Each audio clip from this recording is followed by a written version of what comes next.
She woke up before the sun, as she always did. The small room she called home smelled faintly of damp wood and dust. It was quiet, except for the distant sounds of the city stirring awake the rumble of engines. The occasional shout from a vendor and the clatter of carts being pushed across the narrow streets. For her, this quiet was both a comfort and a reminder. Comfort, because it gave her a few moments to gather her thoughts.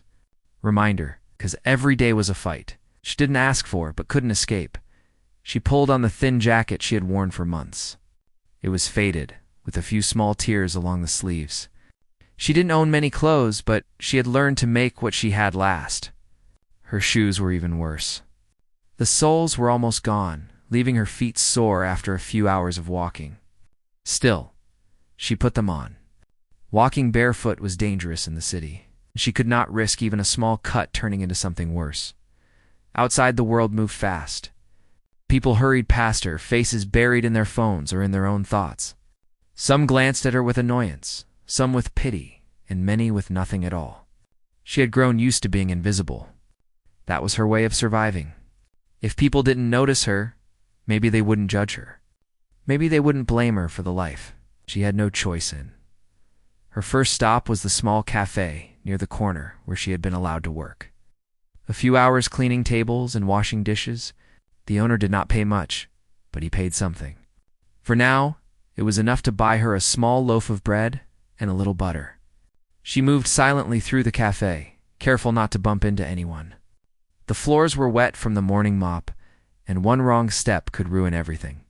She had learned to navigate this space like a dance, each step measured, each movement precise. The cafe smelled warm and comforting. Bread, coffee, and the faint hint of cinnamon from the pastries. She allowed herself a small smile as she cleaned the tables. For a few moments, it felt like the world wasn't against her. She stacked plates carefully, wiped the tables, and swept the crumbs into a small pile. The cafe owner called out occasionally, giving her instructions or a nod of acknowledgement. He was not unkind, but he was busy, and she did not expect more from him. After finishing her work, she left quietly. The sun had risen higher now, casting long shadows across the streets. She walked through the narrow alleys, careful to avoid the people who shouted at beggars or threw coins at stray dogs. Sometimes she wondered if the world had always been so harsh, or if it had just grown harder since she had started noticing it. Hunger was one thing. Cold was one thing. But the cruelty she saw in the faces of strangers weighed more heavily than anything else. Her journey that day took her behind a large event hall. A wedding was being set up, and the streets were busy with workers, deliveries, and decorations. The smell of flowers mixed with food drifting from inside. She stayed close to the walls, hoping not to be noticed. Her task was simple. She had heard from someone in the neighborhood that valuable items were often left in the back alley, discarded or forgotten. Sometimes she could find something to sell. Sometimes she could find something to use. Either way, it was better than going home empty, dash-handed, as she moved carefully among the piles of garbage and discarded items. She felt a tap on her shoulder. She jumped slightly and turned to see a security guard. His uniform was crisp, and his eyes were sharp. He looked at her as if she had done something terrible, though she had done nothing at all. "What are you doing here?" he demanded. His voice was harsh, carrying the weight of authority and suspicion. "I'm just looking," she said softly. "I wasn't taking anything. I was just—" She trailed off, not sure how to explain herself. She knew that words were useless in situations like this. People did not care about explanations. They cared about appearances. And she, in her worn clothes and thin jacket, looked guilty no matter what she said. The guard frowned and motioned for her to follow him. Panic fluttered in her chest. She had been in trouble before, but never like this. She tried to explain, to tell him she meant no harm, but he didn't listen. His face was hard, and his eyes did not soften. He called for another guard. Together, they led her toward the back of the building.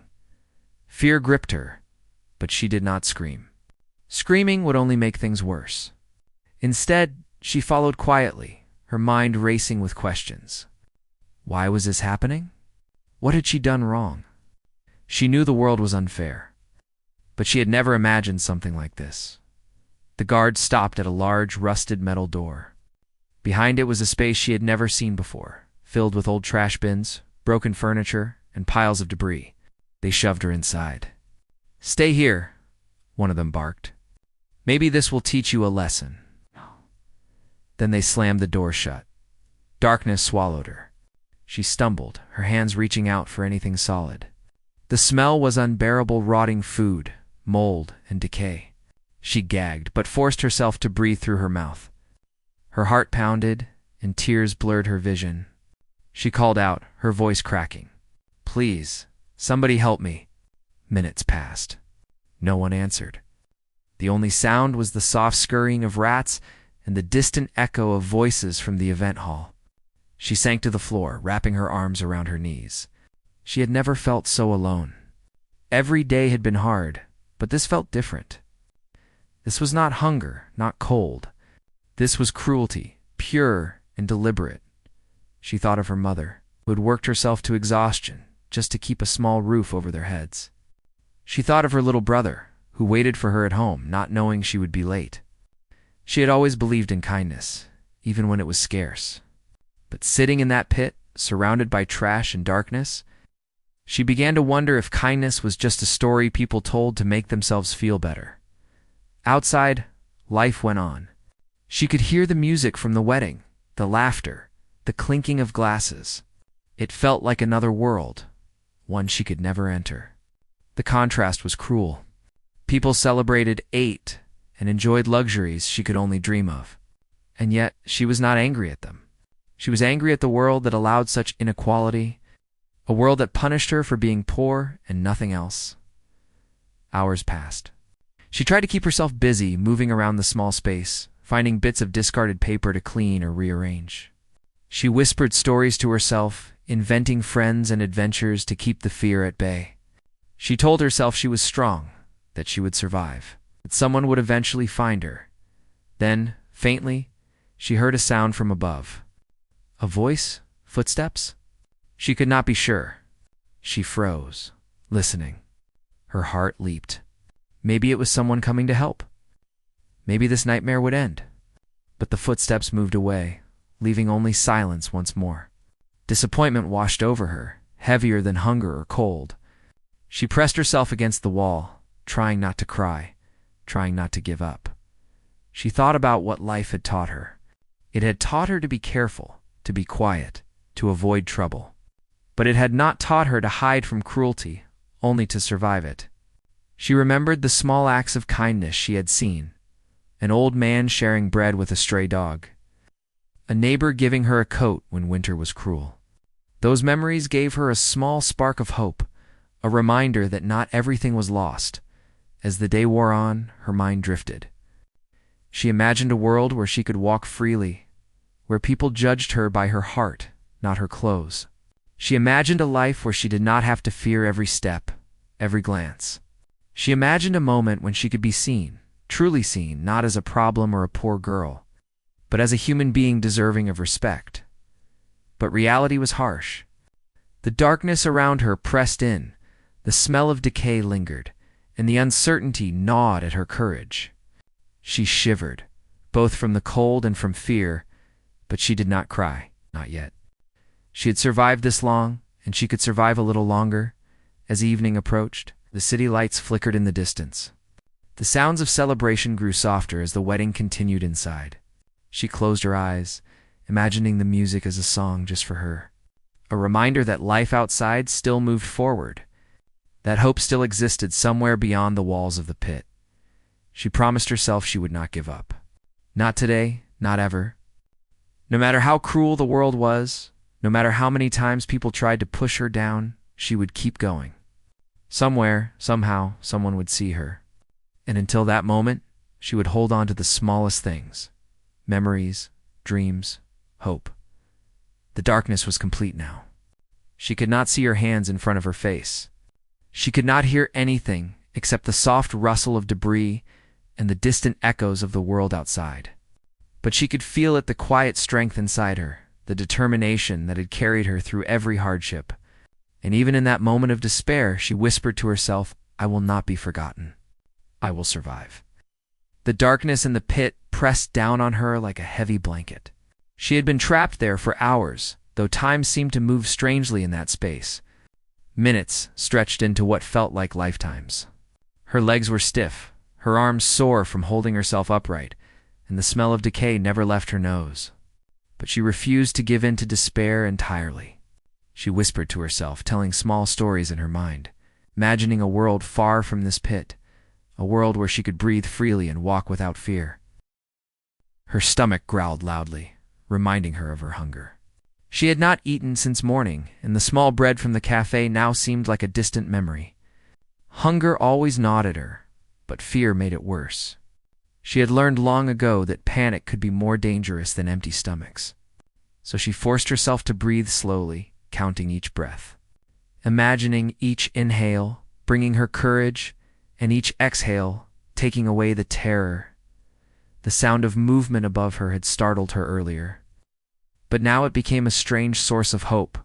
She imagined someone walking nearby, someone who might notice the darkness and call for help. She strained her ears, listening to every footstep, every faint sound of life outside the pit. But all she heard were muffled voices, distant laughter, and the faint clinking of glass from somewhere above. It was a reminder of the world continuing without her, a world full of celebrations she could not attend, of lives moving forward while she remained trapped. She tried to shift her position, moving carefully over the uneven ground. Broken wood, scraps of paper, and old cans made every movement a struggle.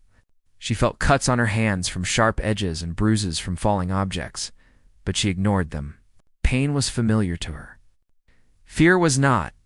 Fear was new, and it burned hotter. She pulled her knees closer to her chest and wrapped her arms around them, rocking slightly. She told herself that as long as she kept moving, she was still alive, and as long as she was alive, there was a chance for freedom. Her mind wandered back to her childhood, to the small moments of warmth and love that had once made her feel safe. She remembered the mornings when her mother would wake her with a gentle touch, the smell of fresh bread from a tiny oven, the laughter of her younger siblings. Those memories were bittersweet. They reminded her that life had once been better, but they also reminded her of everything she had lost. She held on to them tightly as though they were small flames keeping the darkness at bay.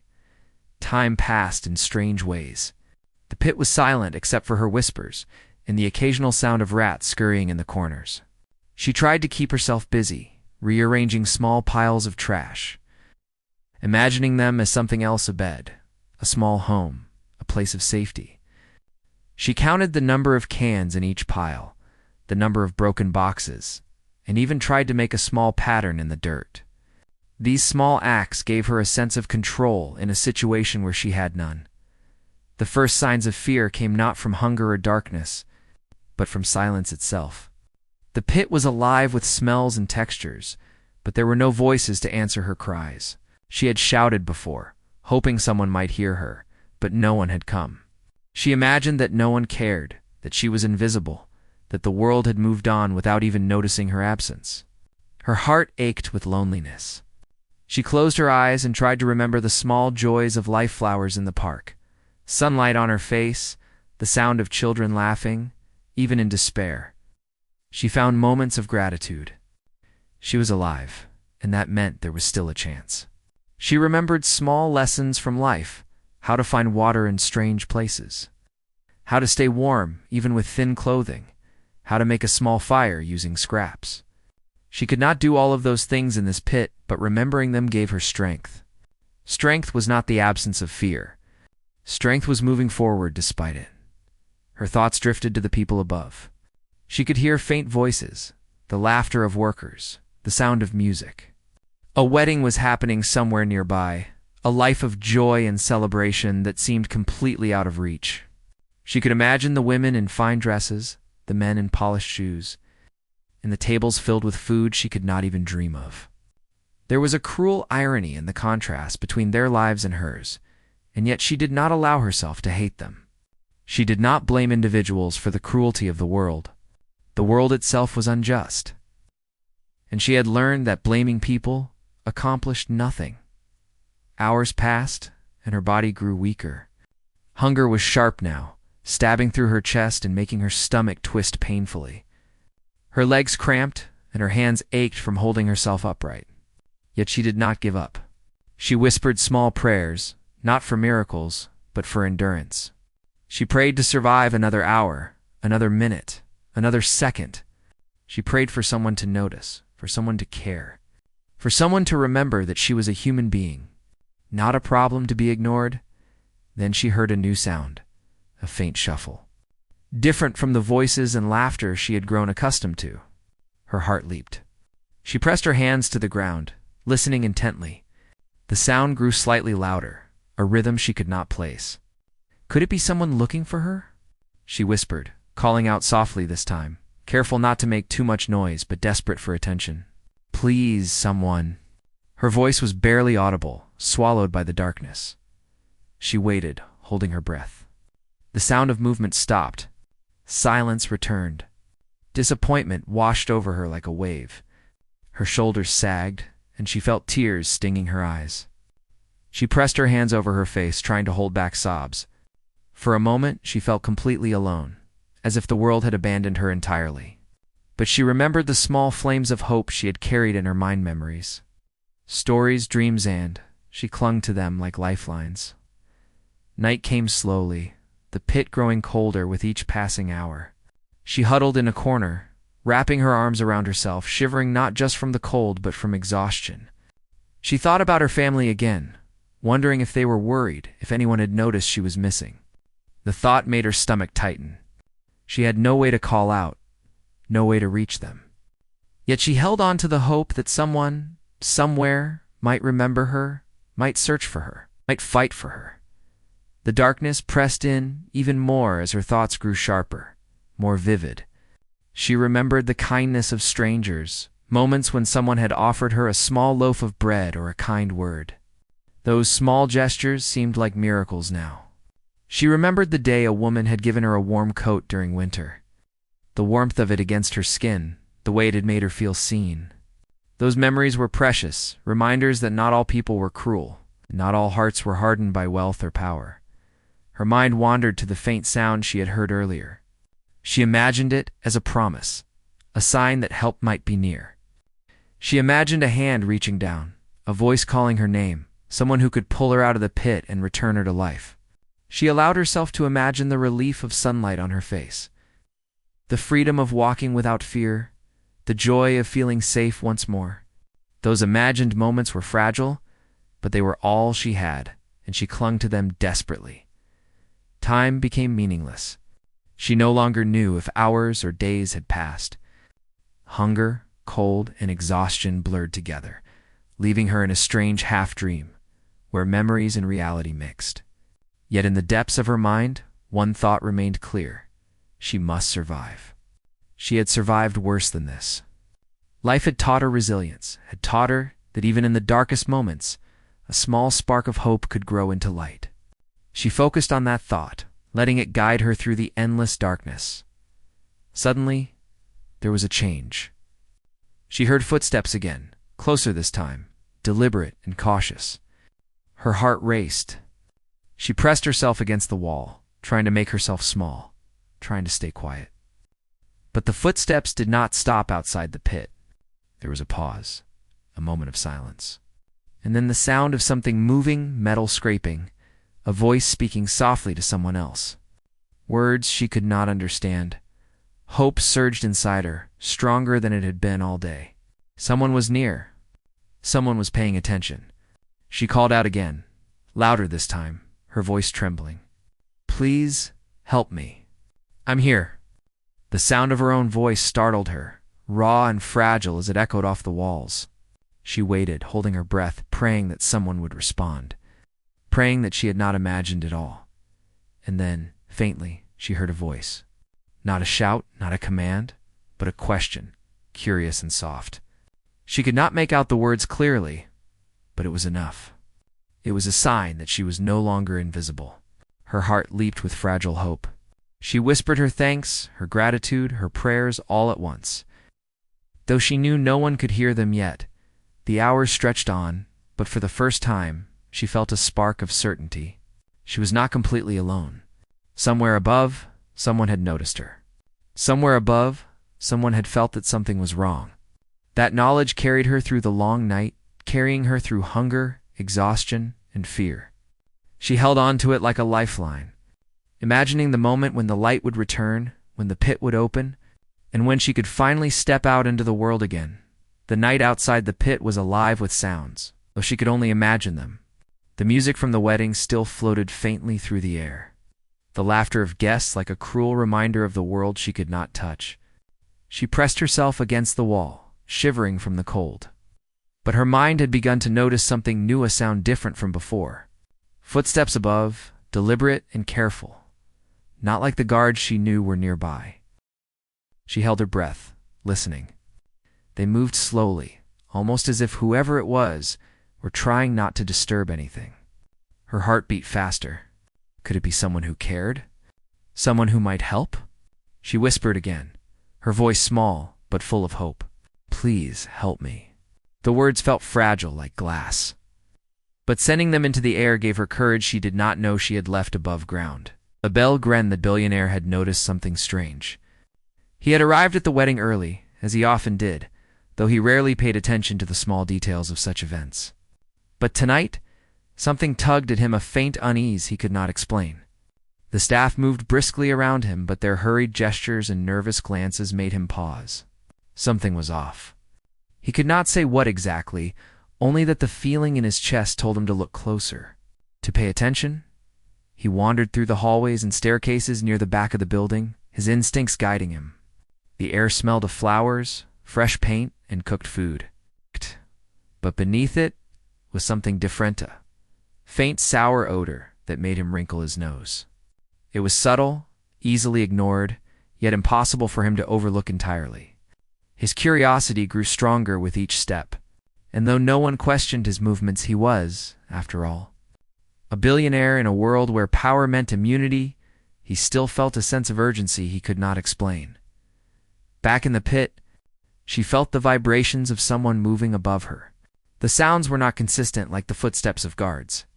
They were deliberate, slower, as if someone were searching for something, or someone. Her heart raced. She tried to stand, but her legs trembled beneath her. Hunger and exhaustion made every small movement a struggle. Still, she called out again, her voice breaking slightly from dryness and fear. "Please, someone." Above, the billionaire stopped near the back wall, frowning at the slightly raised metal door. It was old, rusted, and clearly long neglected. He could see a gap at the bottom, small enough that most would ignore it, but he bent down to peer closer. The smell grew stronger, a stench that made him wrinkle his nose. Still, curiosity drove him onward. Something was hidden here. Something needed attention. He could feel it. He pressed his hand gently on the door, trying to listen. The softest of sounds met him: movement, a shuffle, a faint whisper. His brow furrowed. He could not make out the words, but it was enough to tell him that someone was inside. He glanced at the guards nearby. "What's back here?" he asked. His voice was calm, but carried authority. The guards shifted nervously. "Nothing, sir." "Just storage," one said quickly, avoiding his gaze. They knew better than to argue, but their unease was clear. He frowned. "Open it," he said simply. His tone left no room for argument. The guards hesitated, but they obeyed.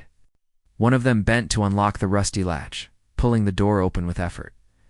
The smell hit him immediately, but so did the sight. In the corner of the pit, barely visible in the dim light, was a young woman. She was small, huddled against herself, her clothes torn and dirty, her eyes wide with fear. Time seemed to freeze. The billionaire's mind raced. He had seen many things in his life: trouble, suffering, injustice, but nothing like this. The sheer vulnerability of the girl, the cruelty she had endured, struck him deeply. He crouched slightly, careful not to startle her. "Hey," he said softly. Not a command, not a question, but a simple acknowledgement. "It's okay. You're safe now." She blinked up at him, unsure if she could trust anyone. Her voice was a whisper, barely audible. Who are you?" "Someone who wants to help," he replied gently. He looked around at the pit, at the broken furniture and rotting trash. You shouldn't be here. How long have you been stuck like this? Her lips trembled, and tears rolled down her cheeks. I don't know. Hours, maybe. Her voice broke completely. She could not even say the time, not that it mattered. She only knew she had been trapped, alone, at the mercy of people who did not care. He nodded, his mind already planning the next steps. I'm going to get you out, he said. Don't worry. His voice was firm but calm, a stark contrast to the fear that had filled the pit. He signaled for the guards to help lift her gently, making sure they did not hurt her. The girl's body shook as they lifted her. Every muscle ached, every joint screamed, but she did not resist. There was a strange mixture of relief and disbelief in her eyes. She could not yet comprehend that someone had noticed her, that someone cared enough to intervene. The air outside the pit smelled different, clean, warm, alive. She breathed it in deeply, tears streaming down her face. Once she was safely out, the billionaire knelt beside her. He did not lecture, did not ask questions harshly. He simply offered a hand, a presence of calm in a world that had shown her only cruelty. You're safe now, he repeated. She nodded, barely able to speak, overwhelmed by the sudden shift from fear to security. He noticed the small cuts on her hands, the bruises on her arms, and the dirt that covered her from head to toe. He made a mental note to ensure she received care, to make sure she was not only safe, but healed. He also noticed the strength in her posture, despite everything. She had endured so much, yet she had survived. That strength impressed him deeply. As they walked away from the pit, he asked softly, Can you tell me what happened? She shook her head, tears still streaming. I don't. I didn't do anything. I don't understand. Her voice was trembling, filled with fear and confusion. The words tumbled out in fragments, but the message was clear. She had been punished for being poor, for existing in a world that had no room for someone like her. He listened patiently, not interrupting, letting her tell as much or as little as she could. The story came out slowly, how she had been accused falsely, how the guards had locked her in the pit, how she had struggled in darkness, how she had feared she might not survive. Every detail deepened his concern and his determination. Once they reached a safer space, he ensured she was given clean water and a warm blanket.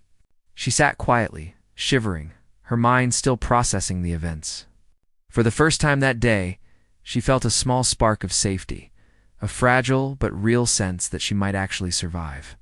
The billionaire watched her, thinking about the injustice she had endured, and he felt a deep need to make sure nothing like this happened to her or anyone else again. He did not rush her for details, understanding that trauma needed time. Instead, he spoke softly about small things, about the world outside, about simple comforts, about the fact that she had survived. He emphasized that the world could be cruel, but not everyone was heartless. Slowly, she began to relax, her body and mind responding to the first kindness she had experienced in so long. Through the night, he stayed nearby, ensuring no one interfered, ensuring she was not alone. She began to speak in small sentences, telling fragments of her life, her work, her family, her struggles. Each word was a release, a shedding of the fear that had wrapped around her like a second skin. He listened carefully, giving her space to share and validating her experiences with simple acknowledgments. For the first time since being trapped, hope that someone would see her, hear her, and believe in her. Hope that the world could be more than the darkness she had endured.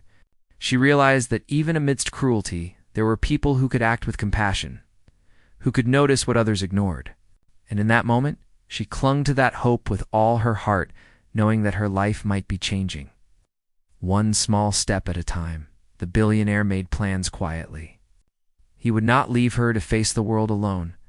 He would ensure she was cared for, and he would investigate what had happened, demanding answers and accountability.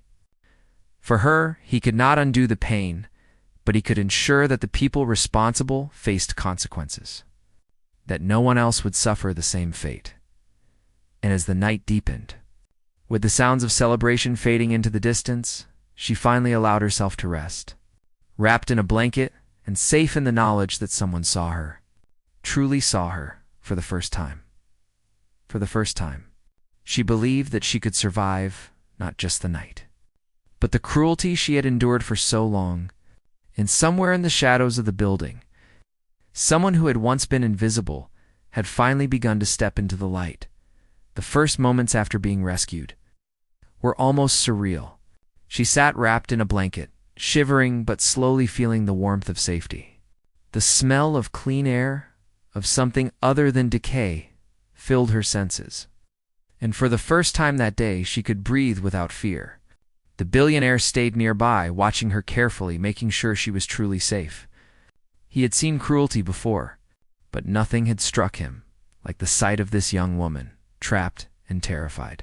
Punished for nothing but the misfortune of being poor, she tried to speak, to explain, but the words were tangled in her throat. The fear had not entirely left her, and even now, surrounded by safety, she could not stop imagining herself back in the pit, alone and helpless. She shook her head, unable to speak clearly, and tears ran down her face. "It's okay," he said gently. "You don't have to explain everything right now. Just breathe. You're safe." Slowly, she nodded, taking a small sip of water he offered. The cold liquid felt like a miracle, and she drank carefully, afraid that even this comfort might disappear. Every sensation, the blanket, the water, the quiet voice of someone who cared felt overwhelming. She had survived hunger, darkness, and fear. But kindness was something entirely different. Something she had almost forgotten existed. The billionaire motioned for a nearby staff member to bring a small chair and a light. They set up a corner where she could rest, and he made sure no one would disturb her. Then he turned to the guards who had locked her in the pit. Their faces were pale, and they avoided his gaze. "What happened back there?" he asked calmly but firmly. One of them stammered. We thought she was stealing, sir. We thought she needed to be taught a lesson." "You thought it was acceptable to lock her in a trash pit?" The billionaire's voice rose slightly, not with anger, but with controlled intensity. "Do you understand the danger you put her in? Do you understand what could have happened?" The guards looked at one another, guilt and fear clear in their eyes. They had followed orders before, punished the vulnerable, and avoided questions. But now, faced with someone who could not be ignored, they realized the severity of their actions. We didn't know, sir," one said finally. "We thought we were doing the right thing." "You didn't know?" The billionaire shook his head slowly. "You put a human life at risk. You humiliated her. You endangered her. And for what? Because she was poor?" The girl listened quietly, unsure if she could believe the words being spoken. After hours of fear of being invisible, of enduring cruelty, someone was finally speaking for her, defending her, acknowledging what she had suffered. She wanted to say something, to express gratitude, but words failed her. Instead, she simply held on to the blanket tighter, allowing herself to feel for the first time that someone truly cared. He knelt beside her again, gently brushing a strand of hair from her face. "You didn't deserve this," he said softly. "No one should ever be treated this way. You are not at fault." Her lips trembled, and she whispered, "I didn't do anything." "I know," he replied. "And now you are free from this. You don't have to be afraid anymore." Even as he spoke, the staff began to murmur among themselves. Word spread quickly through the building that someone had been trapped in the pit. Curiosity and shock spread, drawing people to the scene. Many were silent, unsure what to say. Others whispered angrily to one another, realizing the severity of what had occurred. The scene had shifted the world that had ignored her, that had allowed her suffering to continue, was suddenly paying attention. The billionaire took careful steps to ensure she was not overwhelmed by the crowd. He guided her to a quieter room, away from curious eyes, giving her space to regain her strength. He asked again if she could tell her story, knowing it was important that the truth be heard, but also understanding that she might need time. She took a deep breath, trembling as memories of the pit rushed back. She spoke slowly, haltingly, describing the guards, the false accusations, the darkness, the stench, and the fear. Each word brought a wave of pain, but also a release. Finally, someone was listening. Finally, someone believed her. As she spoke, he listened carefully, nodding at appropriate moments, allowing her to guide the story. He did not interrupt, did not question her sincerity, and most importantly, he did not judge. For the first time in hours, she felt that her experiences mattered, that her voice could be heard, and that she had some control over her story. By the time she finished, the room was silent. Even those who had been skeptical or dismissive of her existence felt the weight of her words. The cruelty she had endured, the sheer bravery it had taken to survive alone in the pit, left no room for doubt. She had been punished for nothing, and yet she had survived. And her story demanded attention. The billionaire stood and addressed the gathered staff. "This cannot happen again," he said firmly. "No one has the right to treat another human being like this, regardless of their circumstances. There will be consequences for the people responsible, and there will be changes to prevent it from happening in the future."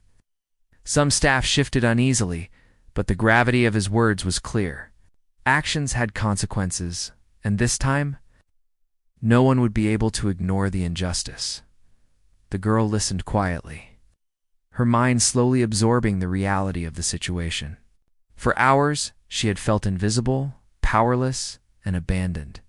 Now she felt seen, and the weight of that recognition was almost overwhelming.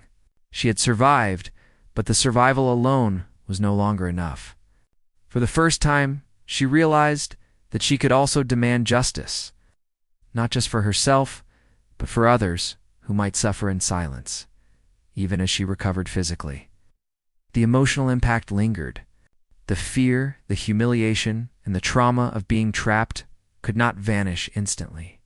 But with the billionaire's support and the acknowledgement of those around her, she began to feel the first glimmers of hope. She realized that her life could change, that the darkness she had endured was not the end of her story, but perhaps the beginning of something different. Over the next few hours, medical attention was provided. She was cleaned up, given food, and allowed to rest. Each small act warmth, nourishment, comfort felt monumental after the horrors she had faced. The billionaire stayed nearby, ensuring she was treated with dignity, not just as a victim, but as a human being deserving of care and respect. As the evening approached, he began asking more about her life, carefully, without pressure. He wanted to understand her world, her struggles, and how she had survived so much. She spoke hesitantly at first, then more freely, sharing stories of the work she did, the people she trusted, the moments of kindness that had kept her going. She described her dreams, simple ones at first: having enough food, a safe place to sleep, and the chance to live without fear. Listening to her, he felt a deep responsibility. It was not enough to rescue her from the pit. The world she lived in was still harsh and unforgiving. He knew he had the power to make a real difference, not just in her life, but for others like her. He resolved that the injustice she had suffered would lead to change, that her story would not be forgotten, and that the people who had caused her suffering would be held accountable. As night fell, the building quieted. The wedding guests had long since gone, leaving only the lingering echoes of celebration. She sat quietly, wrapped in a blanket, feeling the weight of the day finally settling on her. Exhaustion pulled at her, but so did a new sense of possibility. For the first time, she felt that her life could move forward, that the world could offer more than fear and cruelty. The billionaire checked on her one last time before leaving for the night. "Rest," he said softly. "Tomorrow, we will make sure things are handled. You don't have to do this alone." She nodded, too tired to speak. Sleep came slowly, haunted by memories of the pit, but also filled with the faintest light of hope. She dreamed of walking in the sun, of feeling safe, of finally being recognized as a human being worthy of respect. In the quiet of the night, the truth had come to light. The cruelty she had endured could no longer be ignored. The world above the pit had finally seen her suffering, and someone with power and compassion had chosen to act. For the first time, she understood that survival alone was not enough. What mattered was being heard, being seen, and being given the chance to rebuild. And though the journey ahead would be long, filled with challenges she could not yet imagine. She had taken the first steps out of darkness. She had survived the pit. She had been recognized. And the world, for the first time that day, had begun to respond. The morning sun rose slowly, filling the room with soft, warm light. She stirred under the blanket, blinking at the brightness. For the first time in what felt like forever, she did not feel trapped. The pit was behind her, a nightmare that had become a memory. And for the first time, she could imagine a future that was not dictated by fear. The billionaire was already awake. Reviewing the plans for the day, he had spent the night making arrangements not just for her care, but for accountability. The people responsible for locking her in the pit would face consequences. He had contacted authorities and internal management, ensuring that justice would be served. But he had also made arrangements for her well-being. She would have a safe place to stay, access to food, medical attention, someone to help guide her through the days ahead. When she finally opened her eyes, he greeted her with a gentle nod. "Good morning," he said softly. "How do you feel?" Tired, sore, and a little afraid, she tried to smile. "Better, I think," she whispered. "I never thought someone would." "Notice me. You are seen," he said firmly. "And that will not change. You do not have to hide, and you do not have to be afraid anymore." She looked at him, a strange mixture of gratitude and disbelief on her face. It was hard to imagine that someone so powerful could care so deeply. In her world, people were either cruel or indifferent, and yet here was someone using their influence not to gain more power or wealth, but to protect her, to right a wrong, and to restore her dignity. The day moved slowly, but it was filled with small victories. She met a doctor who checked her injuries and made sure she had everything she needed to recover physically. She received clean clothes and food, simple things that felt luxurious after the harsh reality of the pit. Each bite of bread, each sip of water, each small comfort reminded her that life could be gentle, that survival was not the only thing she deserved.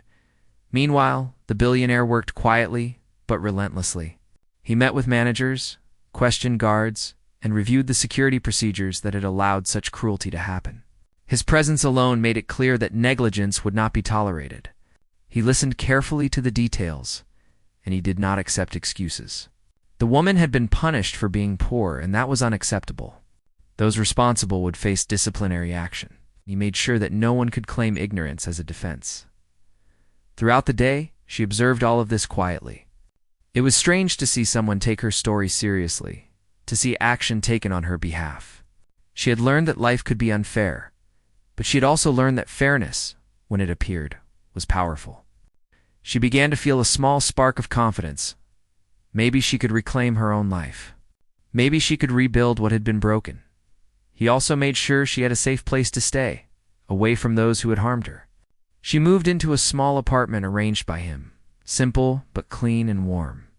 It was her own space, for the first time in years, where she could sleep without fear, eat without worry, and think without anxiety pressing down on her. Each night, she fell asleep feeling protected.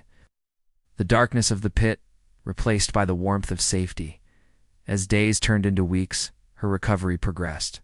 She regained strength in her body, and gradually her mind began to heal. The trauma of being trapped in the pit lingered, of course, but each small act of normalcy, making a meal, taking a walk in the sunlight, talking with someone who listened, helped her rebuild the pieces of herself that had been broken. The billionaire visited regularly, not to patronize her, but to ensure she was supported. He encouraged her to speak about her experiences, to trust again, and to pursue the simple joys of life she had been denied. Slowly, she began to believe in herself again. She allowed herself to dream, not just about surviving, but about living.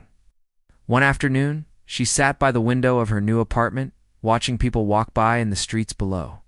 Life moved quickly around her, just as it always had, but now she felt part of it rather than excluded from it.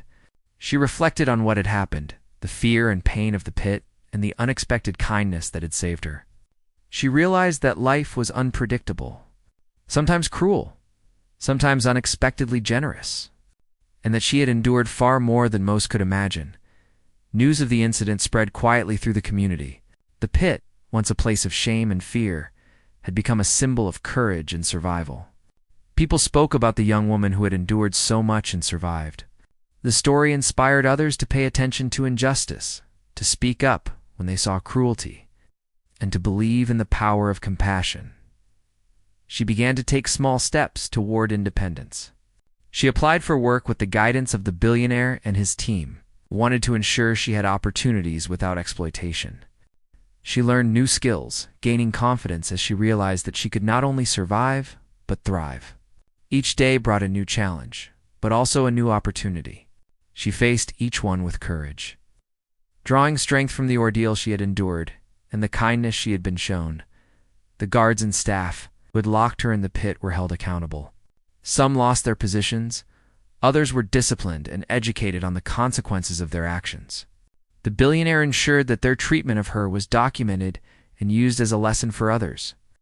He wanted to create a system where the vulnerable could no longer be punished silently, where cruelty could not hide behind the pretense of authority or routine. Over time, she rebuilt relationships with her family, reconnecting with the people who had worried about her during her absence. The fear that had kept her isolated began to fade. She discovered that trust, once broken, could slowly be mended, especially when supported by genuine care and action. She realized that her life, though shaped by hardship, could also be defined by resilience, courage, and the kindness of those who chose to act. Even months later, she remembered the pit, the darkness, and the stench of decay. She remembered the fear, the loneliness, and the sense of invisibility. But she also remembered the small sparks of hope, the vibrations of footsteps above, the gentle voice that reassured her, the hand that guided her to safety.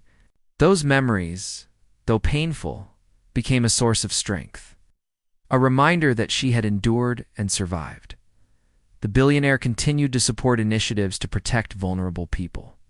Inspired by her story, he expanded programs to provide shelter, medical care, and protection for those at risk. Her experience became a catalyst for change, ensuring that fewer people would suffer in silence. Her life, once defined by struggle, became a force for awareness, compassion, and action. She often thought about the day she had been rescued, about the moment someone saw her suffering and acted. That memory reminded her that even in a world that could be cruel, there was always the possibility for goodness. She carried that lesson forward, treating others with kindness, advocating for those who were ignored, and never forgetting the fragility of life and the strength of resilience. Slowly, she reclaimed joy in small moments, walking in sunlight, sharing meals with friends, laughing without fear. Each step, each choice, each act of self-care was a declaration of her survival. The pit had taken much from her, but it could not take her courage, her hope, or her determination to live fully. And one day, standing by the window and watching the world move around her, she realized she had been transformed.